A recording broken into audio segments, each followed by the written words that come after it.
mais um episódio de aconselhamento pastoral e nós temos hoje um tema tão especial, tão importante e essencial do livro que por muitos, até os não cristãos, considerado o livro mais vendido, o livro mais conhecido, que é as Escrituras Sagradas. E para nós que somos crentes, para nós que conhecemos o valor inestimável dela, sabemos bem que ela é a palavra de Deus. É sobre esse tema que nós vamos poder refletir dentro do contexto, né, de aconselhamento pastoral.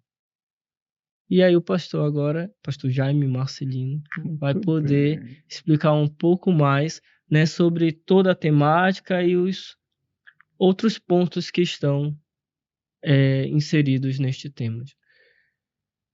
De antemão, convém que eu expresse aqui para vocês algo que não deixa de ser de grande importância, que é a nossa própria postura, a minha postura diante do assunto. Como lidar com a Bíblia. Falar nisso é algo que deve nos chamar a atenção, em termos até de temor, porque, como já foi dito pelo nosso irmão Marcos Alessandro, é a palavra de Deus. Então, no máximo, ou no mínimo, nós deveríamos lembrar de um provérbio que diz: como maçãs de ouro em salva de prata, assim é a palavra dita a seu tempo. A ideia de que se a palavra de Deus, a Bíblia, é algo muitíssimo importante, o manuseio dela deve ser correspondente com a sua importância.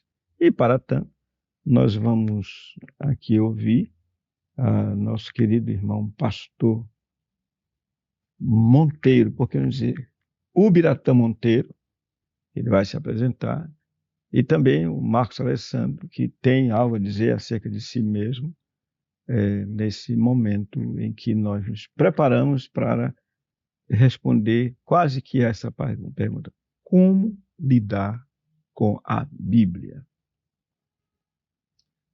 Bem, quero louvar o Senhor Deus, privilégio de poder estar em mais um podcast, agora Teologia Pura e Simples. Me chamo Ubiratã Monteiro, sou pastor auxiliar aqui na PCN e quero poder colaborar também junto com meus irmãos na edificação das nossas vidas, da sua vida também que nos assiste, com esse tema tão importante para as nossas vidas. Antigamente você falava o nome da dona Suza, dizia que era casado com ela. Não, só falava no início. Agora, dona Suza, a senhora tem boa razão para dizer: esqueceu de mim? Aproveite para o senhor dizer que o senhor é casado com quem? Eu sou esposo também da Susan Karen, pai da Isabelle, Felipe, Thalita e Isabel. Família linda que o senhor me deu. Deus abençoe a vida de vocês. Mas a sua nora também não passou a ser sua filha, não? Pastor. Aproveita que ela está vendo, ela vai ver, ela vai ficar alegre. Linda, né? Minha filha. Ainda lembra o nome dela? Evelyn. Isso. Deus te abençoe, minha filha. Tá certo. Por favor, apresente-se. Se tiver cachorrinho em casa, pode falar o nome dele, não tem problema não. Tudo bem. Meu nome é Marcos Alessandro e sou membro aqui da Igreja Presbiteriana Cidade Nova. Trabalho juntamente com o pastor Jaime Marcelino e é isso. Ok. Bem, para estudarmos esse assunto, como lidar com a Bíblia, ainda que nosso podcast tem a ver com aconselhamento pastoral, 3 partes devem nos direcionar para esse momento. Primeiro, o que é a Bíblia, algo que todo mundo sabe, em certo sentido, mas nem todo mundo sabe. Depois, como ler a Bíblia. E, finalmente, qual é o proveito da Bíblia? Então, esses 3 subtemas devem fazer parte da nossa consideração nesta hora, com a graça do Senhor Jesus. Qual a diferença? Por exemplo, muita gente tem aquela dúvida assim: olha, o pastor estava pregando inspirado, quando ele lê, ele tem uma inspiração, né? E às vezes aquela dúvida se Deus revela ainda hoje. À luz desse tempo que nós estamos vendo, o que é a Bíblia, qual a diferença entre a iluminação, inspiração e revelação? Ok.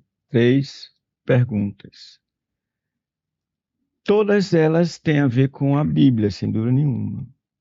Quando você fala em revelação, você tem que pensar, por exemplo, eu estou aqui com a minha mão de costas para vocês, e eu tenho algo aqui na minha mão. É real, mas você não está vendo. Então, se eu abro minha mão, eu acabei de revelar o que tem aqui na minha mão. Quando você trata da questão da inspiração, ela tem a ver com como Deus revelou a sua palavra, a Bíblia, através de inspiração, o que mostra a sua grandeza, a sua infalibilidade, a sua veracidade. Por isso a Escritura chega ao ponto de dizer que toda a Escritura é inspirada por Deus. Deus, com seu hálito, entre aspas, ele deu a sua palavra escrita aos homens. Quando você fala de iluminação, isso tem a ver com a maneira que o Espírito do Senhor age, dando entendimento. É como se realmente você estivesse num quarto escuro e alguém acendesse uma vela. Então, aquela vela acesa, ela está iluminando o ambiente. Do ponto de vista da Bíblia, para se entender a Escritura, é necessário iluminação. Então, essas 3 coisas têm a ver, sim, com a Escritura, a Bíblia. Pastor, diante do que está sendo visto sobre o que é a Bíblia, nas maioria das confissões, tanto as mais antigas como das igrejas evangélicas, tem como afirmação dizer que a Bíblia é a nossa única regra de fé e prática. Diante disso, nós também observamos que em todas as igrejas elas têm as suas confissões, né, aquilo que crê. Para uma pessoa que tem dúvida ou alguém que se aproxima de mim com essa dúvida, por que se tem a Bíblia como única regra de fé e prática, eu também tenho que aceitar as confissões daquela igreja? Por que há essa parecida, entre aspas, estou colocando aqui, divergência? Então, primeiro, de forma simples, nós precisamos saber o que significa uma confissão de fé. Por exemplo, nós adotamos, como Igreja Presbiteriana do Brasil, a Confissão de Fé de Westminster. Você citou há pouco a confissão belga, a confissão eclética, batista, etc. Todas as confissões, elas são importantes, porque elas são uma espécie de baliza, de meio que eu creio usado pelo Senhor para que as pessoas recebam a instrução bíblica, leiam a Bíblia do ponto de vista daquela confissão. Por exemplo, se você pega a Confissão de Fé de Westminster, ela é uma confissão estritamente aliancista. O que quer dizer isso? A Confissão de Fé de Westminster, ela crê que há uma aliança, a aliança que o Senhor fez com Adão, a aliança que chama de pacto das obras, crê que há também o pacto da fé, que é o que vem depois de Adão, porque ele pecou, então ele ficou impossibilitado, o homem ficou impossibilitado de salvar-se a si mesmo. Então o Senhor fez aliança com ele. Ou seja, fez um pacto com o homem. Ora, onde que entra a confissão? As confissões, onde elas entram para auxiliar os seus membros, os irmãos que se congregam no mesmo lugar, no sentido de dar a eles um norte. É como se fosse uma sistematização. Geralmente, elas são semelhantes no que diz respeito. Começam todas pela criação, Umas começam por quem é Deus, e a Escritura. E todas essas coisas servem para ajudar o leigo, especialmente o leigo, a se manter no trilho, mas elas não têm peso inspirativo.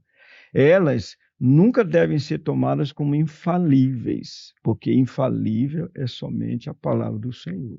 Em linhas gerais, essa seria, a princípio, a minha resposta, esperando saber se você entendeu. Sim, senhor, entendi. Está satisfeito? Sim, senhor. Bom que você está satisfeito. Pastor, o senhor falou aí, né? A gente também, o Marcos Alessandro também comentou que a palavra de Deus, a Bíblia, os 66 livros, 39 no Antigo, 27 no Novo, eles são a nossa única regra de fé e prática. Por que a consciência do homem não pode ser a sua regra de fé e prática? Por exemplo, você vê quando Martim Lutero disse quando ele estava defendendo, ele estava sendo acusado ali, né? E ele disse, olha, não é correto que um homem vá contra a sua consciência, né? A consciência do ser humano, ela pode ser a regra de fé e prática dele? Num sentido, pode. Num sentido. No outro, não. Qual é o sentido que pode? Quando você observa o que o apóstolo Paulo falou na carta aos Romanos, dizendo que mesmo o homem que não tem a lei, a sua consciência serve de lei para ele mesmo. Em que sentido? É quando ela o acusa ou quando ela o defende. Mas isso é limitado. Porque a consciência só deverá ser tomada como boa, verdadeiramente, quando ela está alimentada pela palavra do Senhor. Isso é bem importante. Caso ela só tenha essa capacidade de dizer se a nossa conduta, qualquer ser humano, né? Que a conduta dele está de acordo com as crenças dele, né? Mas não tem essa capacidade de dizer se a crença dele é verdadeira ou não, né? Só a Bíblia é capaz de dizer, só a Bíblia revela de fato que é verdade, né? Só a Bíblia determina o caminho correto. Só a Bíblia diz qual é o caminho incorreto. Há uma pessoa que viva, por exemplo, num meio em que não há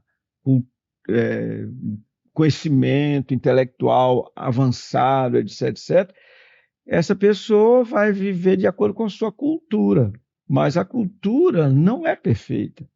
Então, há lugares que as pessoas são capazes de matar para comer. Matar o quem? Até gente mesmo, mas não está errado. A lei diz não matarás. Embora aquela cultura cuja consciência das pessoas não vê em problema em matar, no fundo vem. Porque existe regra naquela cultura, mas essa cultura vai de encontro à palavra que diz não matarás. Então, a consciência só vai ser considerada, repito, boa se ela for ou estiver de acordo com a palavra de Deus. Tu estava comentando agora, né? Eu estava lembrando que um irmão na fé, ele viajou para fazer uma missão entre uma determinada tribo, e lá eles tinham era uma questão de saúde, né? Estava atendendo e quando ele chegou na tribo, os homens queriam ser atendidos primeiro. E aí esse dentista, como ele era crente, ele disse assim, não, as mulheres primeiro. Nós vamos atender primeiro as mulheres e crianças, depois os homens, né? Os idosos, né?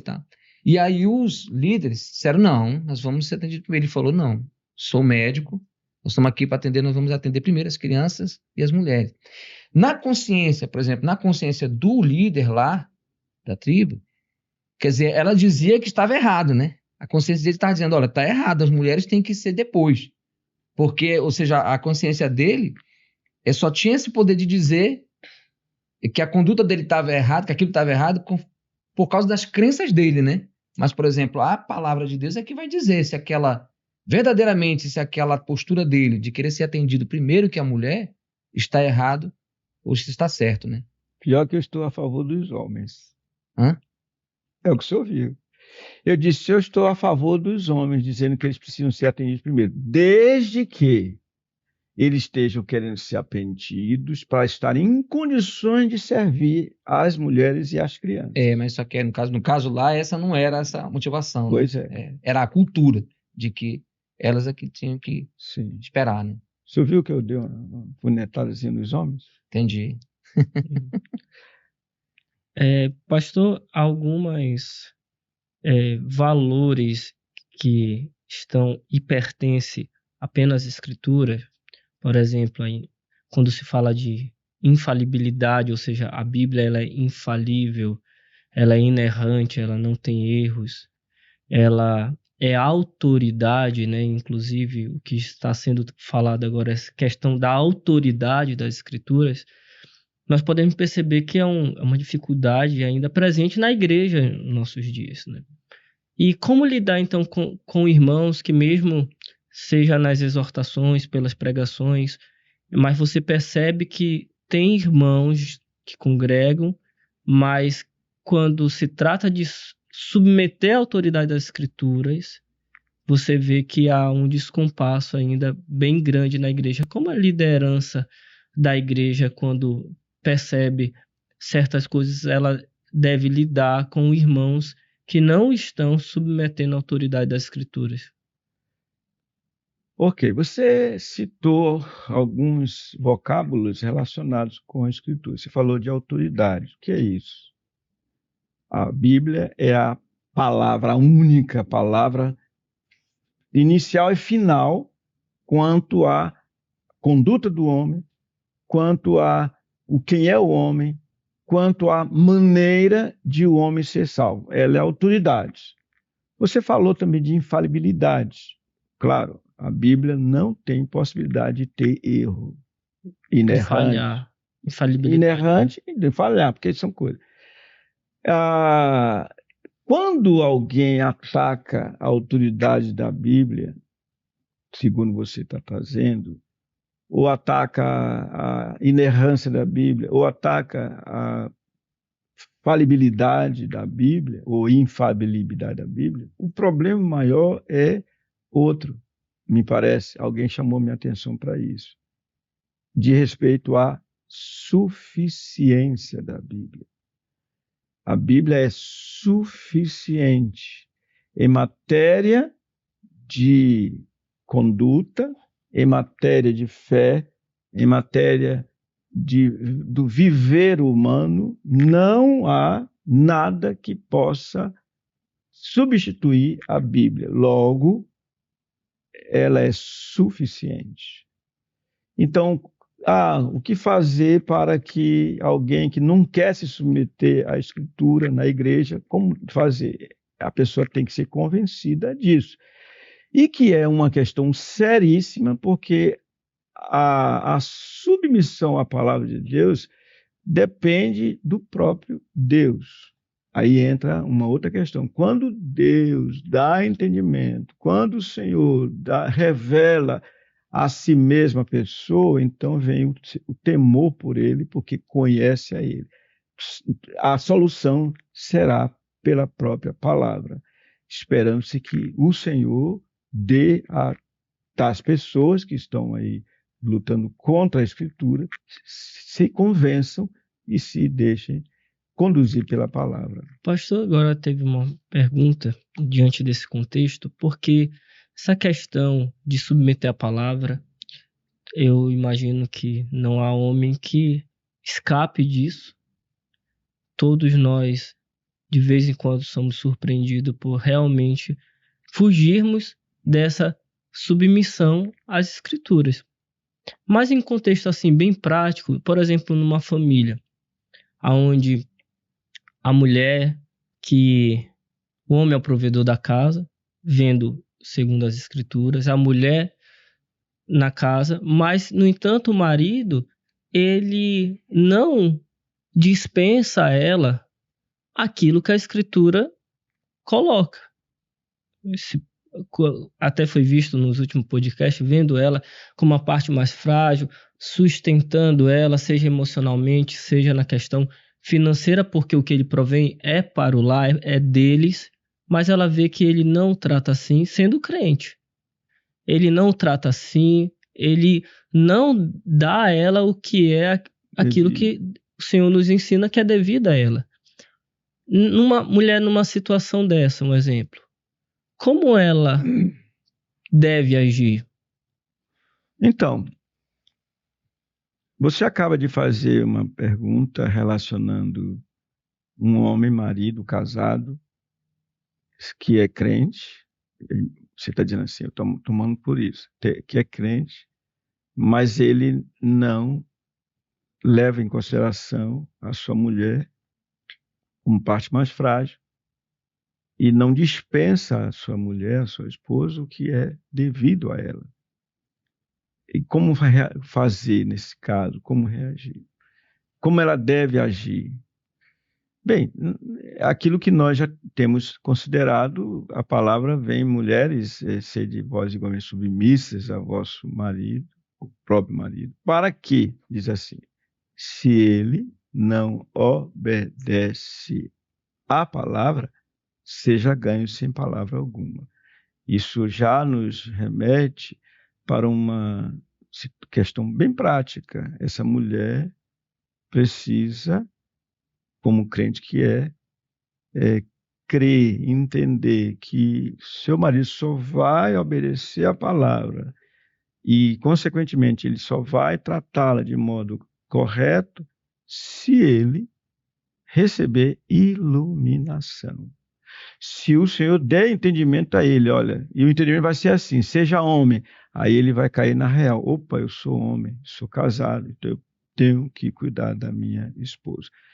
Com isso, nós chegamos a um aspecto muito importante, que é a questão do entendimento da palavra, que, no sentido, seria assim, por exemplo, quando a gente trabalha assim, como ler a Bíblia, o que está envolvido nessa questão da leitura da Bíblia.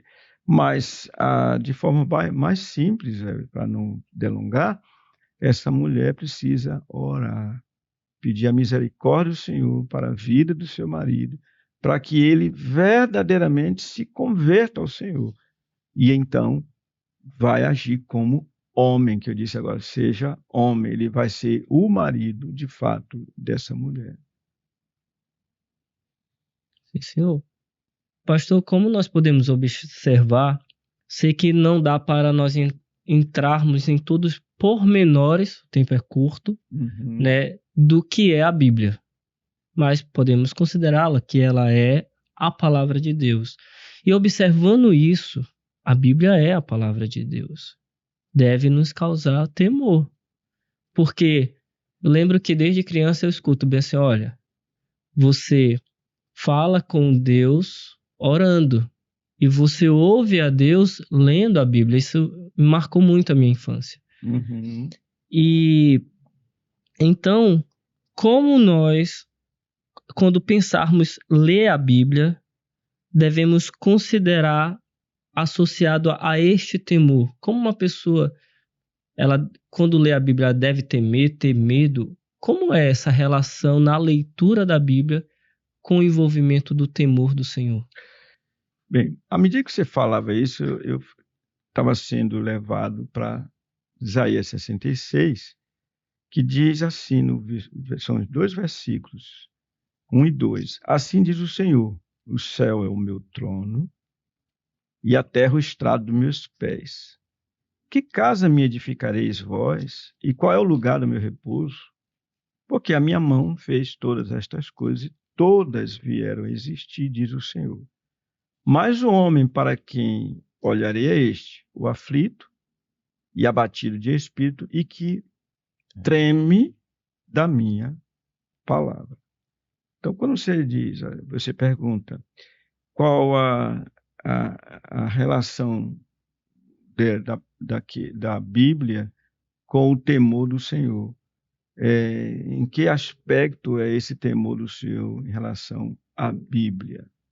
Bem, o texto que eu acabei de ler, de Isaías 66, 2, fala de de quem é que Deus se agrada? Daquele que treme da sua palavra. Ora, vamos pensar aqui que o Senhor troveja com a sua voz. O trovejar de Deus deve nos fazer estremecer, porque Deus, como um trovão, trovejou. Mas mesmo que não seja a palavra considerada como um trovão, mas se é palavra de Deus, eu preciso temer. E aí entra a questão também do respeito para com a palavra do Senhor. É bom que nós lembremos que a palavra de Deus e o próprio Deus se confundem. Em que sentido?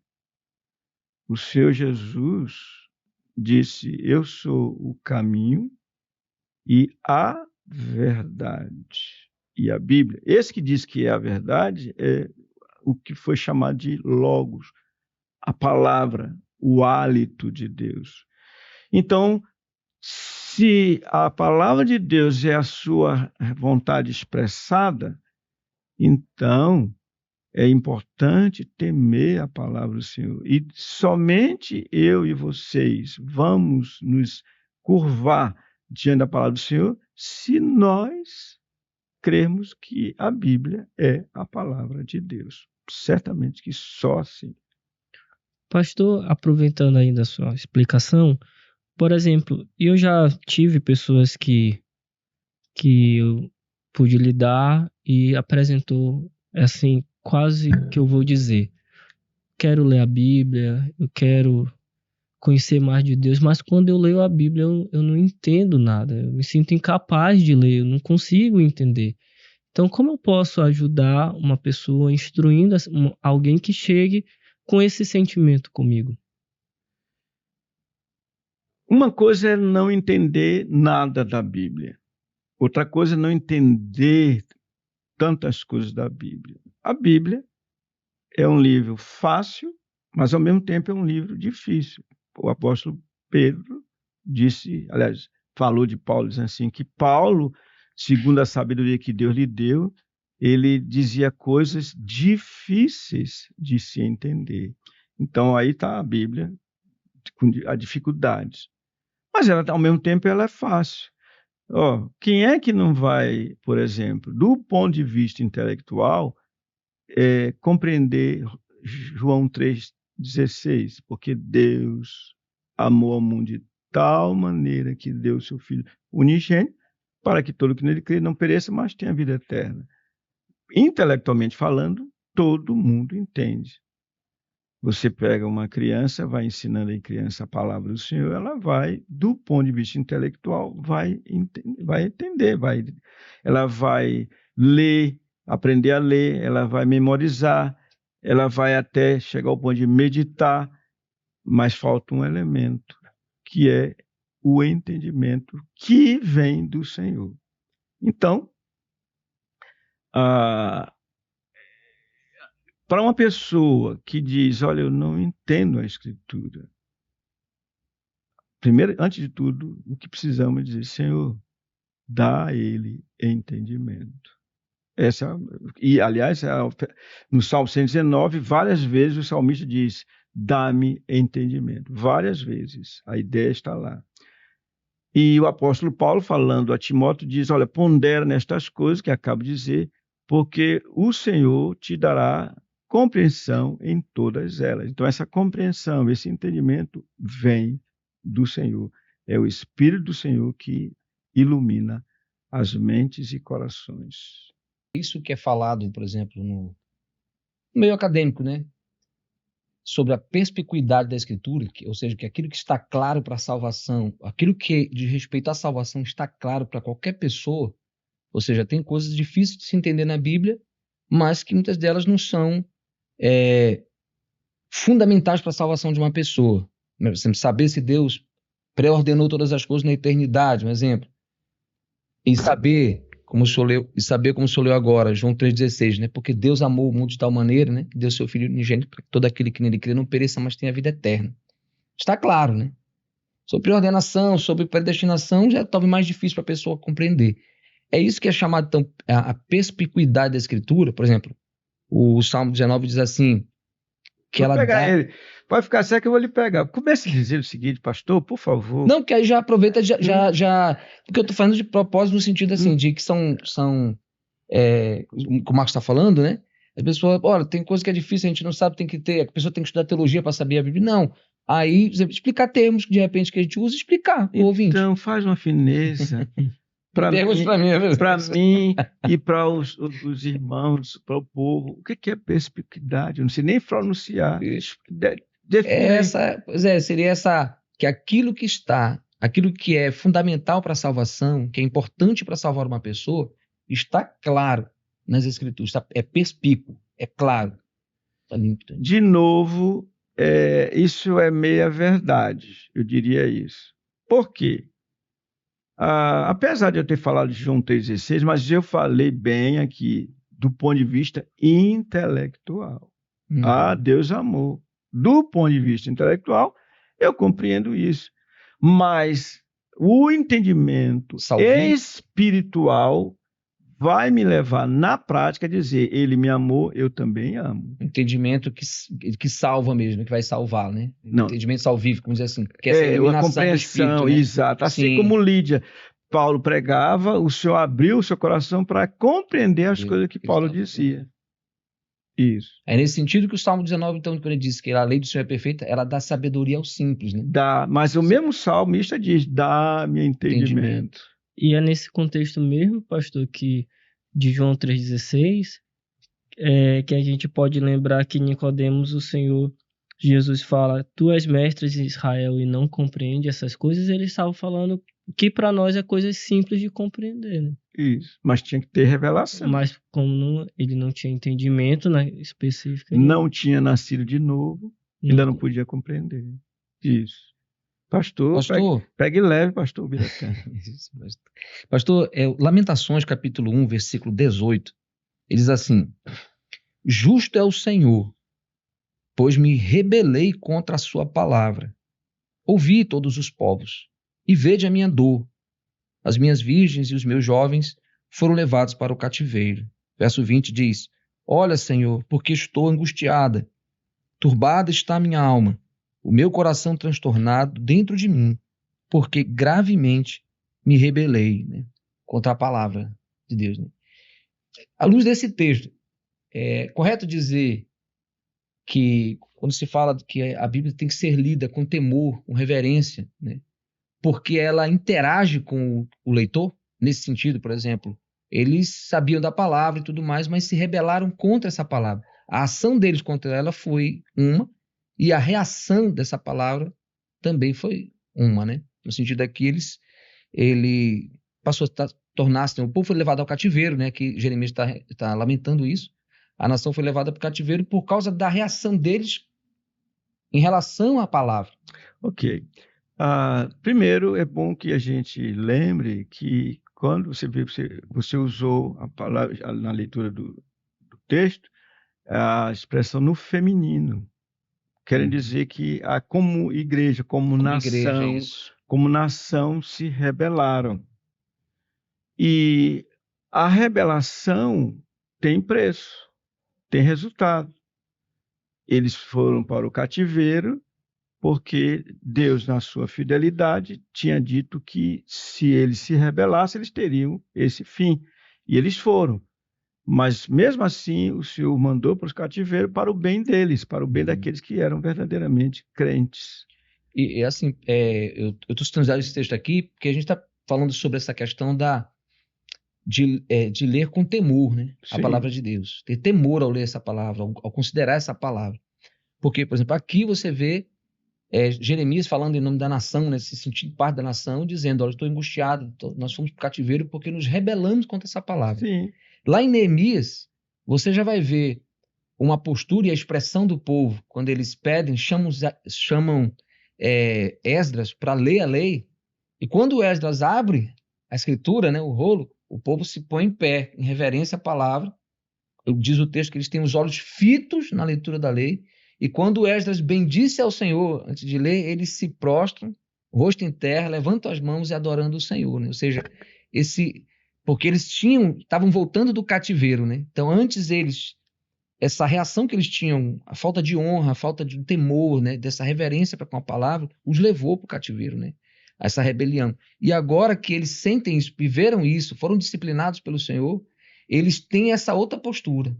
Eles vão ouvir a palavra agora com atenção, com reverência, com respeito, realmente, né? Com temor, porque é a lei do Senhor que está sendo lida, como o Salmo 19 diz, né? É a lei do Senhor, não é de homens, né? Não é um livro humano apenas, é divino e humano, né? Único.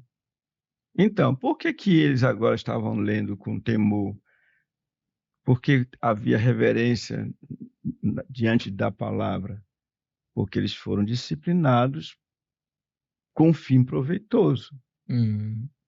E pode ficar certo que quais os que voltaram? A maioria, podemos dizer, essa maioria era composta daqueles que chamam não vou dizer escolhidos, remanescentes. São os remanescentes que voltaram agora disciplinados. Ou seja, a disciplina foi boa. Deus disciplina porque ama e só disciplina quem ele ama. Pastor, nessa questão da leitura da Bíblia, eu abro um parênteses falando de como Michael Horton ele vai tratar disso no seu livro, como somos levados pelas ondas do secularismo. E uma das coisas que nós notamos, ele fala, ainda não vivia isso naquela época, mas quantas coisas hoje há que possam nos possibilitar prazeres, que não são coisas ilícitas, mas lícitas, assistir um vídeo de humor, assistir um filme.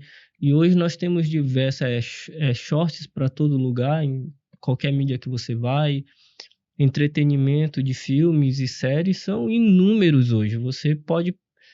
Tem pessoas que passam horas e horas diante de uma televisão de modo prazeroso. E crentes. Mas, no entanto, quando se fala da leitura das escrituras, não há prazer. Não há aquele desejo, aquele anseio de ler a escritura, de meditar nas escrituras. E isso não tem idade hoje. Jovens, adultos, não tem idade. Como ajudar, o que dizer a pessoas que se encontram nessa situação, aquele prazer na leitura não tem mais, enquanto outras coisas nos levam a abandonar a isso. Como ajudar essas pessoas? Você está falando de algo que é de extrema importância. Nós começamos esse podcast, como lidar com a Bíblia, com esse tema. Você começou falando da grandeza da Escritura, a grandeza da Bíblia. Ela é infalível, ela é autoridade. Tudo isso, intelectualmente falando, nós sabemos. Mas a Bíblia é a revelação escrita do Deus vivo. Toda a Escritura é inspirada por Deus e útil. Aí vem para o ensino, para a repreensão, para a correção, para a educação na justiça, a fim de que o homem de Deus seja perfeito e perfeitamente habilitado para toda boa obra. Então, quem é que vai olhar para a Bíblia e vai dizer que ela é o que ela é, como, por exemplo, Davi no Salmo 19, quando diz assim, ele fala que a lei do Senhor é mais desejável do que ouro, do que muito ouro depurado. Como chegar a esse ponto? Só tem uma saída. Quando o Senhor Deus derrama luz sobre as trevas do crente, para que ele volte a ver de fato e de verdade, experimentalmente falando, aquilo que a Bíblia é, a beleza da Bíblia, a grandeza da Bíblia. Enquanto isso, talvez eu diria, com muito temor, que a Bíblia alguns momentos, enfadonho. Quero ler a Bíblia, não quero ouvir a Bíblia, não tenho prazer na Bíblia. Só a graça do Senhor para fazer com que cheguemos ao ponto de dizer assim: a minha comida consiste em fazer a vontade daquele que me enviou e realizar as suas obras. Essa é a questão. Nossa geração necessita de um avivamento. E o avivamento, todo avivamento, quando vem do Senhor, ele nos leva para ver a Escritura como palavra de Deus. Certamente. Fora disso, aí vem tudo que... o vazio existencial é grande, então eu vou querer entretenimento, eu vou querer isso, aquilo, aquilo. Outra coisa que... por que existe tanta desgraça nos nossos dias? Por que nas próprias igrejas existem muitas misérias? Porque só a Bíblia ela é capaz de dizer ao homem: você é isso. Aí ele vai querer ser semelhante ao Senhor Jesus. Somente a Bíblia vai dizer à mulher: você é mulher. Só assim ela vai dizer: eu quero ser semelhante ao meu Senhor Jesus. Enquanto isso não acontecer, nós vamos chamar o amargo de doce e o doce de amargo.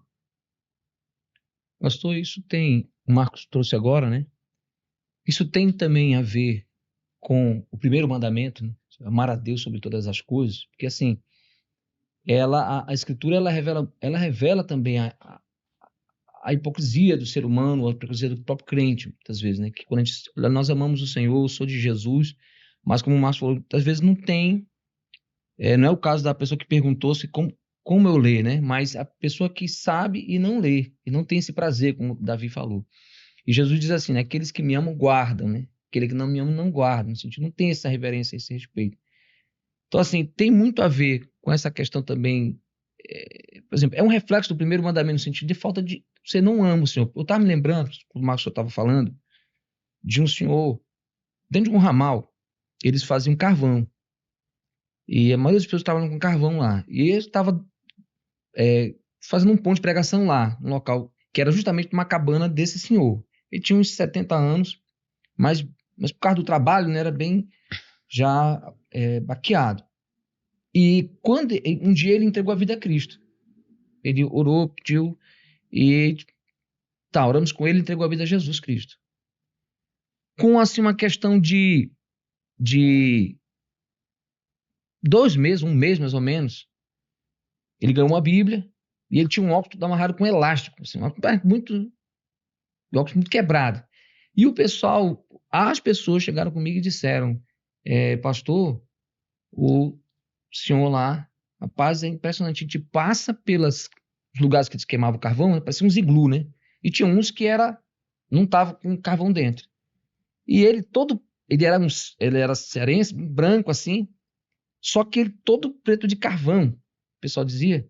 Ele levava o óculos dele com elástico, botava lá, e lá no meio da mata, ele sentado num toco, com a escritura aberta e lendo as escrituras. Foi um testemunho para dentro do ramal, para a comunidade, e muita gente foi se achegando, até vieram lá porque ele é um cara muito brabo, ele era um senhor muito brabo. Então você vê assim, não havia desculpa para ler a escritura ali, né? Calor daquele, né? Perto de forno de lenha, queimando carvão, e ele separava um tempo, no meio daquele trabalho pesado, com aquele óculos amarrado elástico, lendo as escrituras. Prazer de estar lendo e de ouvir, nas segundas-feiras, quando eu ia lá. Né? Então, assim, você vê, como o senhor falou, só um avivamento, só o Senhor fazendo. A gente precisa de um avivamento, porque não há uma desculpa para não ler, né? A não ser que você não saiba ler, é uma coisa. Mas você tem prazer de ouvir, né? Para quem não sabe ler, vai ter o prazer de ouvir. Mas ele amarra um elástico, bota um óculos lá no meio, e ele separa e vai ler. Tinha tempo para ler. Alguém podia dizer assim, um trabalho pesado desse, um calor desse, rapaz, a gente não tem paciência para estar lendo, né? Parar para estar lendo. Não, só quando alguém for ler alguma coisa. Não, para ele tinha um prazer de ler, em meio àquele trabalho pesado. Então, ou seja, aquele que me ama, guarda a minha palavra, ele tem prazer, né? Mas quando não há só uma ação do Senhor no nosso coração realmente, nos levar ao arrependimento e ver que nós não estamos amando o Senhor como deveríamos amar. Pastor, prosseguindo, né? Nós vimos o que é a Bíblia, essa questão da leitura das Sagradas Escrituras, e é interessante nós percebermos também qual o proveito disso, né? Por exemplo, para os pais, qual o proveito que tem os pais de ensinar os seus filhos? Lembrando até o que o apóstolo Paulo exorta Timóteo: tu, porém, permanece naquilo que foste inteirado. Ele vai dizer que aprendeste desde da sua infância, né? Então, que preocupação nos dias que nós vivemos hoje, os pais olhando essas escrituras, mas qual é a preocupação e como ele deve ensinar as escrituras para os seus filhos? Só dando um exemplo prático. Por exemplo, o pai acorda os filhos 5 horas da manhã para ler a Bíblia, para cantar, para orar. E os filhos ali não querem, que eles queriam estar dormindo. Então, isso é proveitoso ensinar as crianças assim? Como devem os pais se preocupar nesse ensino para com as crianças? É de qualquer jeito? Eles devem agir como nessa questão? Permita-me trazer algo, antes de responder sua pergunta, algo mais sobre como ler a Bíblia, como uma espécie de resumo, antes de falar sobre isso. Como dizer assim, como ler a Bíblia? Falamos assim, a Bíblia deve ser lida com temor, respeito, consequentemente com reverência. E, além disso, é importante que se leia a Bíblia com um senso de incapacidade. Eu não tenho capacidade para compreender o que a palavra do Senhor diz e requer de mim. Eu preciso ter ajuda, de verdade. Como aquele homem que diz, o eunuco disse, entendo que lês. Ele diz, como entender se não há quem me explique? E também com prazer. E como já vimos aqui, prazer, a Bíblia é prazerosa, imagina, mais doce do que o mel, diz a Escritura. Então, ao dizer que é mais doce do que o mel, não é que o mel não seja doce, é que o doce que mais eu aprecio não é o do mel, é algo que é melhor do que o mel, é a Bíblia, a palavra do Senhor.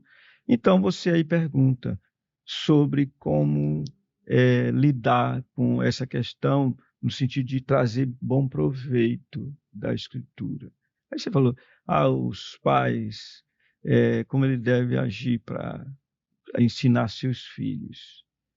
Eu gosto de pensar que as crianças, tem que lembrar isso, elas não têm o mesmo entendimento do adulto. E quando eu me falo de entendimento, eu me refiro à criança, o entendimento no sentido intelectual. Ela está se desenvolvendo. Ora, ela não tem a mesma capacidade que o adulto. Você pode, por exemplo, passar 2 horas lendo a Bíblia, meditando na Bíblia, mas uma criança não tem condições de passar 30 minutos focada numa leitura bíblica. Então, ela não tem entendimento, ela não tem capacidade para suportar um tempo maior. Consequentemente, os adultos precisam ser sábios. Porque pode não ser bom obrigar, e aí tem um fã seu, que eu vou citar isso aqui, tem um fã seu que eu não vou dizer o nome dele, mas ele chegou ao ponto de dizer, e aí eu não concordo com ele, que a lei na casa dele era assim, se não ler a Bíblia, não vai almoçar, não vai comer. Espera aí. Ele tem tudo para levar os seus filhos para fora. Ou fazer como a professora na escola dominical, porque o menino não soube dizer, recitar o versículo passado de de forma memorizável. Ela então disse, você vai escrever você só vai sair depois que você escrever tantas vezes esse versículo, tantas vezes. Aí o pai foi lá, e o pai era o pastor Júnior, parece, E ficou chateado, e eu ficaria também chateado com aquela professora. Então, essa é uma maneira muito fácil de usar algo tão precioso que é a Escritura e levar a criança a se enfadar, ficar chateada, etc, etc. Ora, hoje eu tenho consciência de que há pessoas que não conseguem dormir cedo. Eu sei disso. Elas não conseguem, a natureza delas. Outras, nos nossos dias, têm a facilidade de acordar cedo. Eu tenho facilidade para acordar cedo, mas eu não vou obrigar a todo mundo a acordar a hora que eu acordo, porque cada um tem o seu próprio temperamento, sua própria capacidade disso, aquilo, outro. Então, é importante, como dizia o pastor Caio, buscar um termo médio. A mulher, a esposa que por exemplo, ela é crente, o marido não é, se ele pede para ela orar, ore de forma equilibrada, porque orar 15 minutos para o homem ficar enfadado com a oração dela, ou leitura, aos poucos. Então, tem que ver, isso é algo que cada família tem que encontrar qual o melhor caminho para ela ler a Escritura, a fim de que a Escritura seja palatável, seja agradável, etc, etc. Mas uma coisa interessante, é muito importante que o ensino para a criança seja desde a sua Tenridade, né? Tenridade, né? tenridade, desde cedo. Mas como é isso? Ora, a mãezinha cantando, o Senhor é o meu pastor, do jeito dela, cantando devagarzinho, direitinho, para ele achar bonita aquela voz. Não é eu cantar uma voz feia também, né? Não dá. Mas cantando a Bíblia, pode cantar a Bíblia. Existem cânticos que falam da Bíblia. Então, maneira de se ensinar a criança. Ensinar a criança tem botar o versículo lá no portal, ela não sabe ler, mas ela vai aprender a ler. Olha, fazer tudo sem murmurações, nem contendas. Existem N maneiras, N formas de se ensinar a criança, de modo que ela passe a ter prazer na Escritura. E há tantas histórias, narrativas na Bíblia, né? Davi, que não são livros como o Números, livro de Números, né? Levítico, né? Mas você tem histórias como Davi, José e tantos outros que dá para, às vezes, fazer essa correlação na escola dela, né? Com os amigos e tudo mais, né? Sim. Escolher livros mais práticos, mais assim, né? Práticos, né? Mas, como eu poderia dizer assim, livros mais fáceis para se adaptar, para fazer uma correlação, uma analogia, Claro, uma ilustração, né? claro. E tem um detalhe que eu não podia deixar de falar. Isso é muito importante. Qualquer que seja a porção da Bíblia a ser ensinada às crianças, elas precisam ser colocada para elas o Senhor Jesus. É necessário falar o Senhor Jesus. Por quê?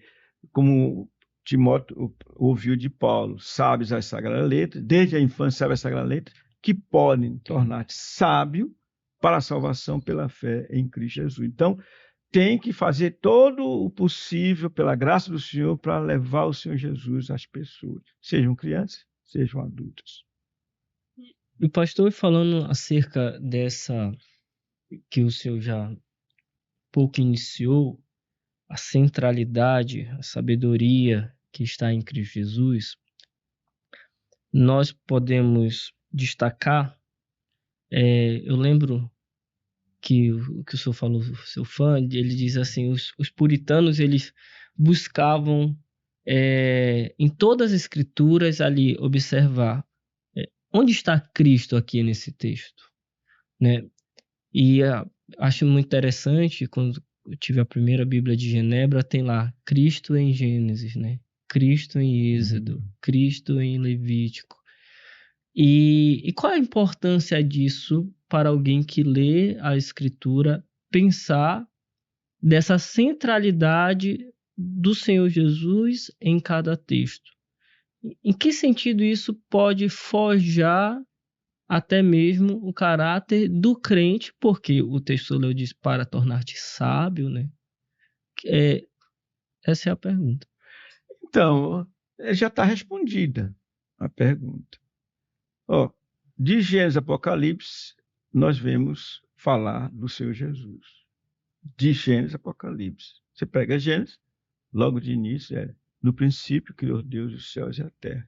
Aí você faz uma correlação, uma ponte, você vê o apóstolo João dizer, no princípio era o verbo estava com Deus e o verbo era Deus. Todas as coisas foram criadas por intermédio dele e nenhuma delas se fez sem ele. Tudo foi feito através dele. Então você vê que já no primeiro versículo da Bíblia ele aparece lá como a palavra criadora.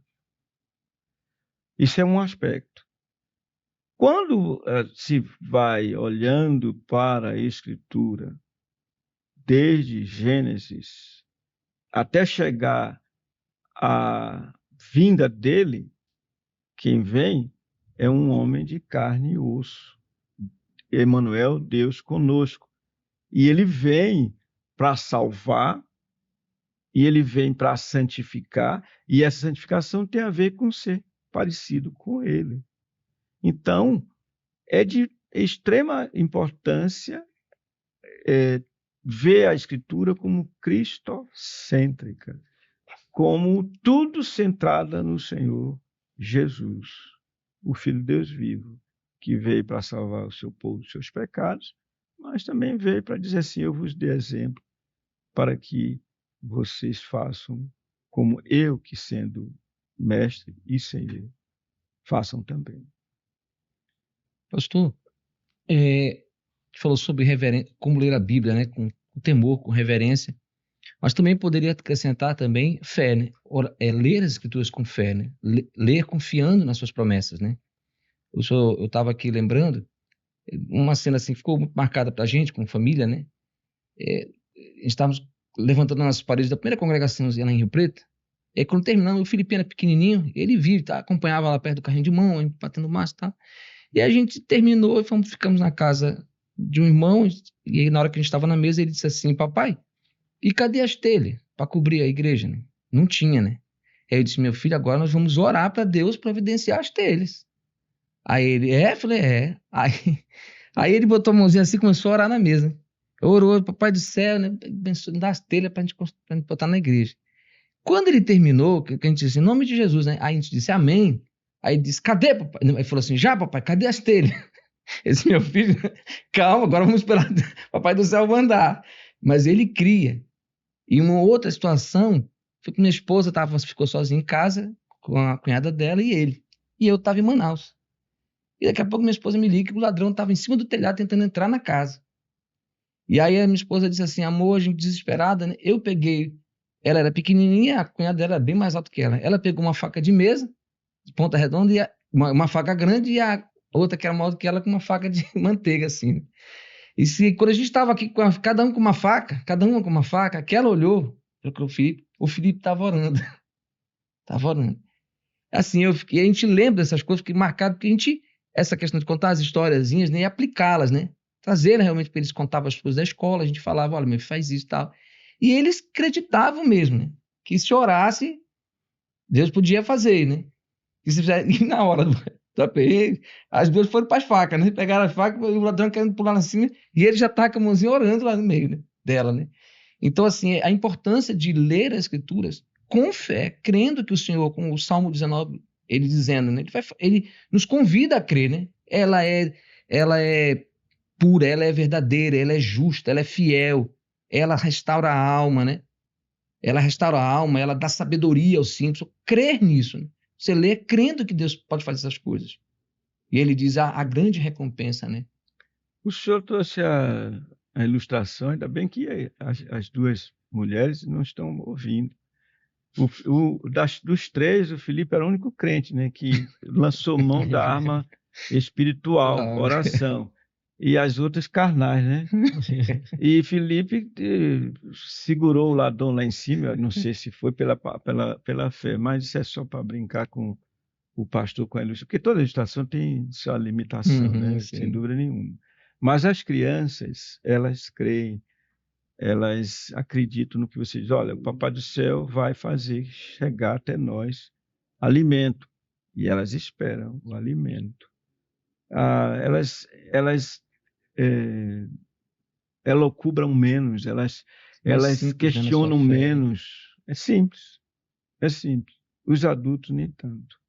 Mas qual é a verdadeira fé de quem olha para a Escritura do jeito que nós estamos vendo? É de quem olha para a Escritura, vê que é a palavra de Deus e busca verdadeiramente se submeter a essa palavra, porque é palavra de Deus. Ok, encerrando, né, desse tema especial, como lidar com a Bíblia, esta que é a palavra de Deus, esta que nos orienta, essa que nos causa temor, reverência, que nos mostra esse senso de incapacidade, que somos tão pequenos, mas ela nos alimenta, porque ela é a palavra do Senhor. Ela nos enche de sabedoria, porque ela traz a sabedoria do Senhor Jesus Cristo. E finalizo lembrando um livro que eu era ainda criança quando conheci, que tinha a expressão assim: o que Jesus faria? Era um livro infantil, o que Jesus faria? E para nós agirmos, porque a Bíblia ela nos dá essa sabedoria, como nós podemos agir como Jesus se nós não o conhecemos? E ele se revela pela sua palavra, é o que diz Hebreus capítulo 1, versículo 1, havendo Deus outrora falado muitas vezes, mas agora ele se revela através do seu Filho. E é ele que nós precisamos conhecê-lo nas Escrituras, amá-lo. Então, esse foi o podcast de hoje. E nós agradecemos a todos que estão até agora presentes, porque nem todos que começam terminam, né?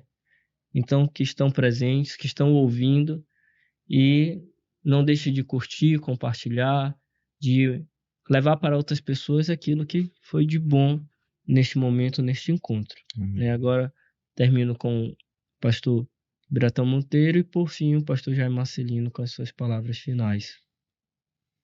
Muito bem. Graças a Deus por mais esse podcast. Graças a Deus por o privilégio, né, de estarmos falando a respeito de coisas tão preciosas, tão valorosas realmente para a nossa alma mesmo, né? Para a nossa família, para a nossa igreja e, por que não dizer, para a sociedade, porque nós somos sal e luz da terra, né? Então, que o Senhor Deus use a sua vida, use as nossas vidas, aplique aquilo que nós aqui conversamos ao seu coração, para que você seja uma bênção nas mãos do Senhor Deus e Deus seja glorificado através das suas vidas. As minhas palavras finais, elas devem ser ouvidas com toda atenção, porque eu quero falar sobre a verdadeira sabedoria, o verdadeiro sábio. Você tem filhos, você pode envidar esforços, muitos esforços, pondo seus filhos para estudarem, para eles, quem sabe, um ser médico, engenheiro, advogado, professor, etc. Mas eles podem nunca ser sábios. Porque a verdadeira sabedoria é aquela que leva-nos ao temor do Senhor. Por isso que diz, o temor do Senhor é o princípio da sabedoria. E qual é a sabedoria? Sabedoria é daquele que de fato conhece a Jesus.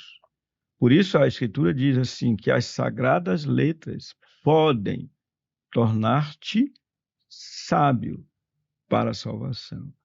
Então, alguém pode, como foi citado aqui, o homem no interior, não ter sabedoria nenhuma deste século, mas ele conheceu a Jesus. Ele é sábio porque conheceu a Jesus. Essa é a verdadeira sabedoria. E que quem a possui pode vir o vendaval, pode vir o que vier, mas ele não será abalado de hipótese alguma, porque estará, se morrer, para sempre com o Salvador. O Salvador que disse àquele homem na cruz, que pediu a ele esperança: hoje mesmo estarás comigo no paraíso.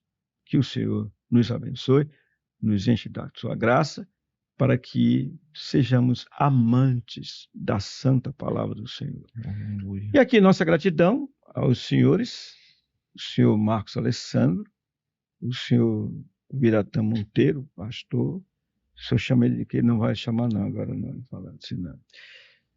Gratidão pela contribuição de vocês, gratidão também ao Samuel Castro Guedes, que depois eu vou fazer 2 perguntas para ele talvez responda a metade de uma.